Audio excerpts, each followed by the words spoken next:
I think films such as this one were deliberately composed with replay value in mind. They wanted people to be watching these films over and over again and relishing in each memorable, distinct, idiosyncratic moment. You know, every frame is filled with them. There's a desire to be as memorable as possible within the screenplay and then the execution of Guy Ritchie's Lock, Stock and Two Smoking Barrels.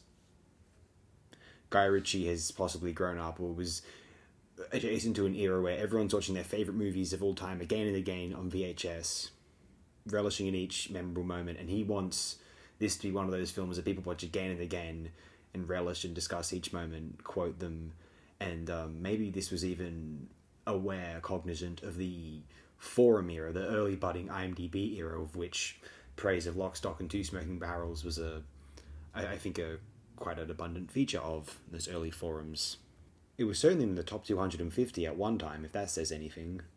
It's easy to imagine this one being really kind of smugly treated now by the kind of the film community world, you know, the snobby world, you know, oh, that one, remember back then people thought that was the greatest thing ever, that post-Tarantino era of, you know, there's pseudo or supposedly witty dialogue and these quick cuts and then just these character interactions, people being rude to each other, and just the kinetic soundtrack and just rapid edits and you know attempts to be as memorable and kind of sharp as possible, and yet they haven't exactly, they remind one of a certain era so much, and I guess there was a certain like maybe a bit of a bro quality associated with these films. Like you can imagine like some like American college film snob, you know, and he's into like Tarantino and Lock, Stock and Sexy Beast and Trainspotting, Fight Club, and the Boondock Saints, you know, all this stuff, you know, wrapped together.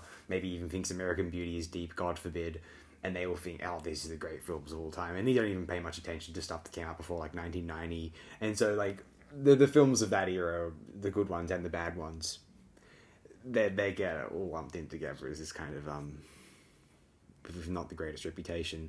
I like some of them though, and I'm watching this one again. Everything's coming back to me, and man, like, look, I wasn't quite around in that era. Don't get me wrong. Well, at least I was very young. I came to this film early 2010s, you know, age 16, 17 or so, 16, and you know, you eat this stuff up. It's just so, you want to compose something as witty, memorable, and kind of these great idiosyncratic interior dialogue scenes, plus these phenomenally memorable characters and visuals. It's a stage play with the added conveniences of the film production's creative geography, editing philosophies, and just the general manner in which one can enunciate the action via framings and edits. Viewed in a vacuum, free from the associations it might have with a kind of a more annoying strain or less interesting thread in British cinema, kind of a more, maybe like a fake countercultural bastion in the mainstream to, you know, kind of mask a truer, more interesting subversive world of art and entertainment. But what we do have is a film which, if this was an uncovered artifact, if this was one of the few films available from the 1990s, there'd be people would either think, wow, the films, if this is an average example, films around it must have been really clever and interesting, or they would think they've uncovered this secret gem of the decade and they can't imagine anything else around it being as interesting. Viewing Lock, Stock and Two Smoking Barrels within this kind of hypothetical vacuum, we find that the film is a really interesting prospect, although there is something to be said. It's easy to imagine people being annoyed at the particulars of the dialogue and the chemistry between the characters in a certain possibly forced nature of it. I mean, given it's a guy in his probably late 20s, literally Guy Ritchie, composing his first film, you know, wanting the dialogue to be witty, you know, he loves Tarantino, no doubt, and a bit of Long Good Friday mixed in. Maybe that's more the next one, Snatch.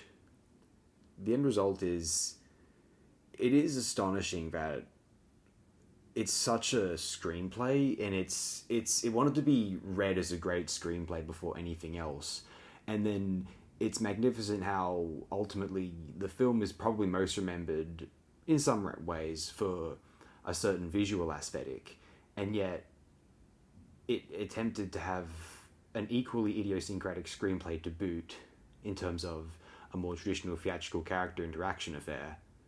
I find it commendable, I really do. It's not, I don't know if it's one of the 250 best films ever made, but for me, I don't know if I would feel this way if I'd seen the film just now and not at a more formative age. But it's one of the more entertaining watches for me of all time. I go figure. I don't know. I don't know what else to add to that.